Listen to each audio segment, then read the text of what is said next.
आपके और मेरे मौला का तस्करा मुख्तलिफ किताबों में कहाँ पे आया है, मुख्तलिफ मजहब की, मुख्तलिफ रिलीजन्स की, मुख्तलिफ धर्मों की किताबों में मौला का तस्करा किस तरीके से आया, उनका क्या नाम है, किस तरीके से उनको पुकारा गया है, किस नाम से उनको याद किया गया है, कहाँ कहाँ पे आया है, वो कहाँ पे आएंगे, किस तरीके से आएंगे, अलग अलग रिलीजन्स में, अलग अलग फिलॉसफी में किस तरीके से उनको याद किया गया है, वो क्या नाम है जो कि और लोगों ने याद करते हैं अलग अलग जगहों पे, अलग अलग धर्मों पे, इन सब पे बात करने जा रहे हैं। बहुत इंटरेस्टिंग वीडियो होने जा रही है, टू द पॉइंट वीडियो होने जा रही है, बहुत ज्यादा out of the box video होने जा रही है।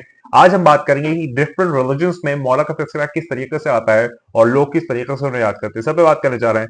आप वीडियो पूरी सब पैसे बात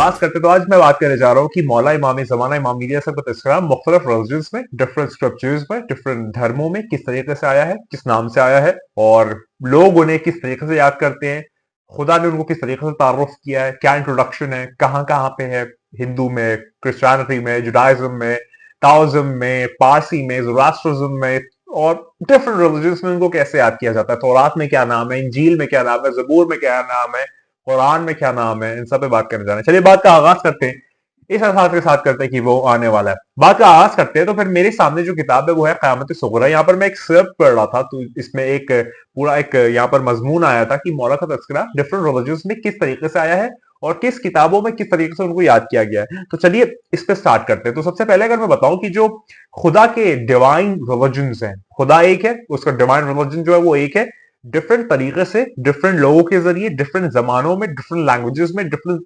सिविलाइजेशंस में उसको पहुंचाया गया है। तो अगर लोग कुछ कहते हैं ये वो आया, वो पहले आया, ये बाद में आया, एक्चुअलिटी में ये धर्म एक ही है, अलग अलग लोग अलग अलग नामों से जानते हैं, लेकिन वो पूरा सोर्स डिवाइन कनेक्शन उसी एक से है। हाँ बिल्कुल सही बात है कि ओवर द टाइम जमानों में उसके अंदर जो है वो खराबी पैदा हो गई है और अब जो अलग अलग रिलीजन्स हैं वो उसकी अपनी असल सूरत में नहीं है, अपनी असल शक्ल में नहीं है, इसीलिए वो जो आने वाला आखिरी आएगा तो वो सारी चीजों को उसके असली की तरफ पलटा देगा। यानी उसकी जो असल हकीकत थी, उसका जो असल शक्ल थी, उसकी तरफ उसको पलटा दिया जाएगा। चलिए उस पर बात करते हैं।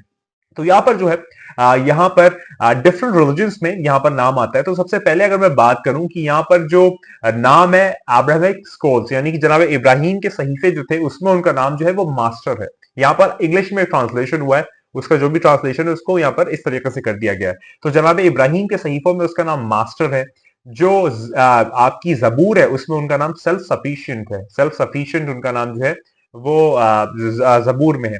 तौरात में उनका नाम ओगील है, AUGIL, ओगील है, इवेंजल है, मतलब ओगील है, इवेंजल जो है उन्होंने उनका नाम मोहम्मद रखा, इवेंजल जो है उनको मोहम्मद के नाम से पुकारते हैं। जो ज़ोरास्ट्रिज्म यानी कि पारसी मजहब की किताबें उसमें उनका नाम खुशरो है। और जो कुछ हेवनली स्क्रिप्चर्स है यानी कि जो आसमान से और स्क्रिप्चर्स या फिर और सहीफे उतरे थे उसमें उनका नाम जो है वो सच्चाई का वर्ड है, सच्चाई का वर्ड या वर्ड ऑफ ट्रुथ के नाम से यहाँ पर आया है। कुछ और हेवनली स्क्रिप्चर्स में मौला का नाम। जो सूफी है उनको वो कुतुब या गौस कहते हैं। जो सूफी फिक्र के लोग हैं, जो सूफी ऑर्डर के लोग हैं वो उनको कुतुब या गौस कहते हैं। जो बेदुइन है, बेदुइन अरब है, बेदुइन अरब यहाँ पर शायद इससे मुराद है बद्दू अरब जो है, वो उनको अबू सालेह कहते हैं या अबा सालेह कहते हैं। और अलग अलग लोग जो है वो अलग अलग नामों से, अलग अलग वैरायटी के नामों से मौला को याद करते हैं। और इसमें उनकी पर्सनालिटी में कोई फर्क नहीं आता, लोग अलग अलग तरीकों से अपनी सिविलाइजेशन के अकॉर्डिंग याद करते हैं, लेकिन मौला जो है वो मुजस्सम, मौला खुदा का नूर है, यानी कि ईश्वर के वो आप कह लीजिए ईश्वर के जो जितने भी आपके लिए उसकी आप कह सकते हैं सिफात है, उसके वो मजहर है और सारी चीजें जो ईश्वर करता है वो इनके जरिए जाहिर करता है। आप इस तरीके से समझ लें। अगर मैं आगे बात करूं तो यहाँ पर जो है वो और भी कुछ बातें आती हैं मौला के बायोलॉजिकल, थोड़ा सा आप कह लीजिए डिस्क्रिप्शन के ऊपर। तो यहाँ पर जो जुमला आता है वो मैं बताता हूँ कि इमाम मोहम्मद बाकर अलैहिस्सलाम फरमाते हैं, पांचवें इमाम फरमाते हैं कि मौला अमीरुल मोमिनीन फरमाते हैं एक दफा कूफी के मेंबर से कि मेरी नस्ल में एक आखिरी दिनों में एक आएगा जो कि अपने आप को मैनिफेस्ट करेगा और उसका जो कलर है वो पिंकिश होगा, पिंकिश कलर होगा, उसका स्किन टोन जो है वो पिंकिश होगा और उसकी जो थाइज है वो ब्रॉड होगी और उसके शोल्डर जो है उसमें बिग बोन्स होंगी, अच्छी बोन्स होंगी, मतलब दोहरी जो बोने होती है ना, दोहरी कलाइयां लोग कहते हैं, दोहरी मतलब बिग ब्रॉड बोन्स होंगी और वो मस्कुलर होगा और उसके बैक पे दो मोहर होगी। कौन कौन सी मोहर होगी? एक जो है वो मोहर होगी जो कि रसूलुल्लाह सल्लल्लाहु अलैहि वसल्लम के बैक पे थी, वैसी एक मोहर होगी। और एक और जो मोहर है वो एक मुख्तलिफ मोहर होगी। और यहाँ पर जो है वहां पर मौला फरमाते हैं उसके दो नाम है। अब यहाँ पर देखिए नाम का एक और तस्करा है। मौला फरमाते हैं उसके दो नाम है। एक जो है वो वाजे नाम है और एक जो है वो छुपा हुआ नाम है, यानी कि मौला इमाम ज़माना का नाम दो है। वैसे तो अलकाबात बहुत सारे हैं, लेकिन दो जो नाम है मौला यहाँ पर फरमाते हैं कि एक जो नाम है वो खुला है और एक जो नाम है वो छुपा है। जो खुला नाम है वो मीम हा मीम दाल है। लेना मना है पहले जरूर से, इसलिए मैं लूंगा नहीं। मीम हा मीम दाल, आप लोग समझ जाइए क्या नाम है मेरे मौला का। मौला का नाम मीम हा मीम दाल है। और जो छुपा हुआ नाम है वो उनका अहमद है। यानी कि मौला का जो सीक्रेट नेम है, जो आप कह लीजिए बहुत बातिन वाला है, वो अहमद है। और जो जाहिर वाला है वो मीम हा मीम दाल है। मौला यहाँ पर ये फरमाते हैं। एक और अहले बैत की नरेशंस में आता है कि यहाँ पर मौला इमाम ज़माना के मुतालिक जो उनका बायोलॉजिकल डिस्क्रिप्शन है उसके करते के मुतालिक फरमाते हैं कि उनका जो सर है वो राउंड होगा और उनके बहुत अच्छे बाल होंगे, खूबसूरत बाल होंगे। उनके शोल्डर्स तक जो आएंगे, यहाँ तक आएंगे, मतलब यहाँ तक आएंगे। और यहाँ पर आता है कि उनका बहुत चमकता हुआ चेहरा होगा और उनका माथा ब्रॉड होगा। उनके थिक ब्लैक बियर्ड होगी, अच्छी स्याह रंग की दाढ़ी होगी और नोकीली नाक होगी, सिलेंडर की नोज होगी। और बहुत ज्यादा उनका आपके लिए आंखें एकदम खुली हुई होंगी और चमकती हुई आंखें होंगी।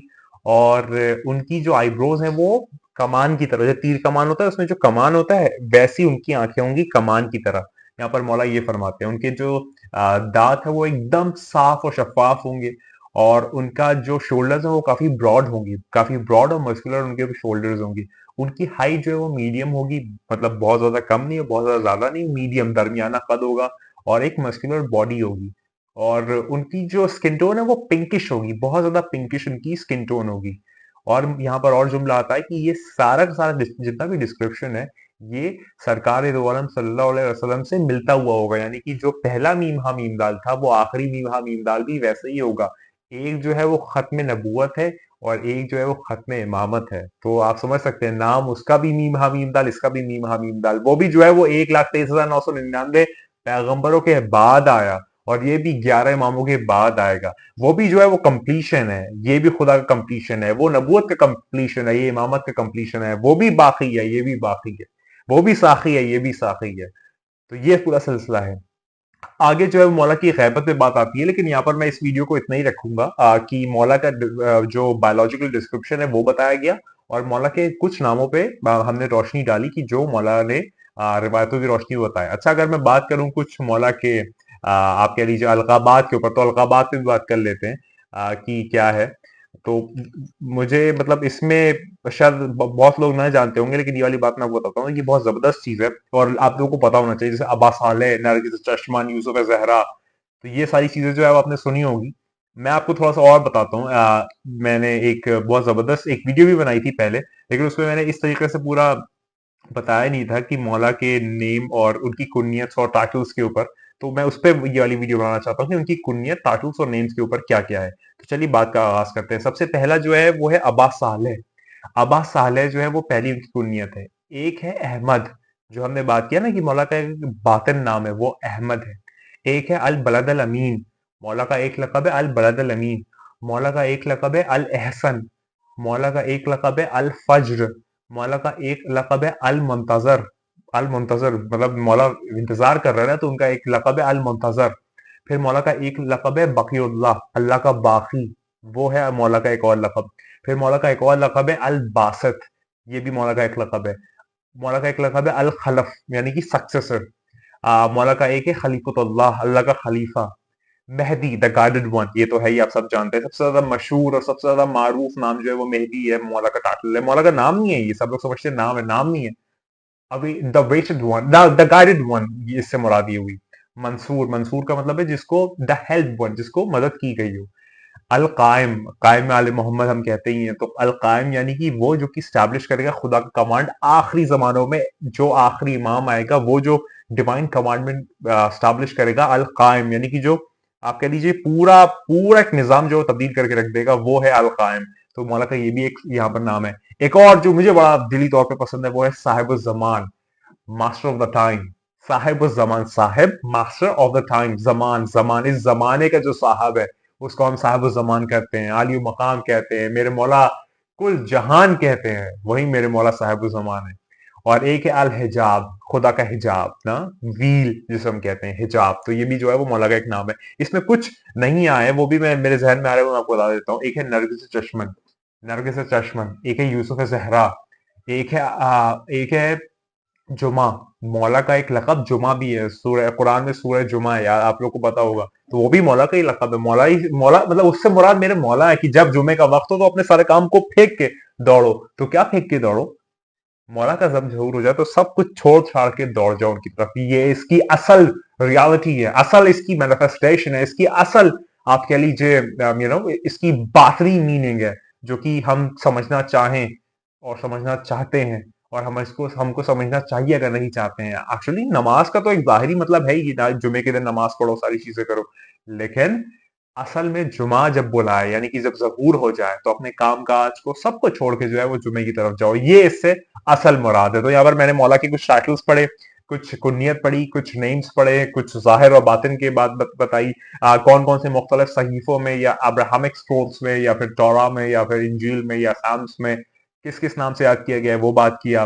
कहीं पर मुहम्मस कहते हैं, कहीं पर सेल्फ सफिशिएंट कहते हैं, कहीं पे कुछ कहते हैं, कहीं पे गाइडेड वन कहते हैं। अच्छा, कुछ और बातें करता हूँ, ये मेरे रिसर्च के अराउंड है कि अगर तुम हिंदू हो तो कल की अफ्तार कहते हैं, अगर तुम मुस्लिम हो तो इमाम मेहदी कहते हैं, अगर तुम जोरास्ट्रिज्म या पारसी मजहब के हो तो सशोयांत कहते हैं, अगर तुम ताओइज्म के मानने वाले हो तो ट्रू सेवियर कहते हैं, अगर तुम बुद्धिज्म के मानने वाले हो तो मैत्रिया कहते हैं, और अगर तुम किसी की भी नहीं मानने वाले हो तो भी मानो कि वो आने वाला है, तुम्हारा दिल गवाही देगा कि ये जो खराबी परेशानी है इसको कोई तो सही करेगा, तो वो कोई जो है वो उसे कहते हैं, वो आने वाला है, वो बहुत जल्द आने वाला है, तैयार हो जाओ इस वक्त, बारह जो लगातार जो कि तेरे मेरे और हम सब के मौला आने वाले, याद रख की तू नहीं है, बस वही वही है। खुदा को याद करो यार, खुदा को याद करो, खुदा हाफिज।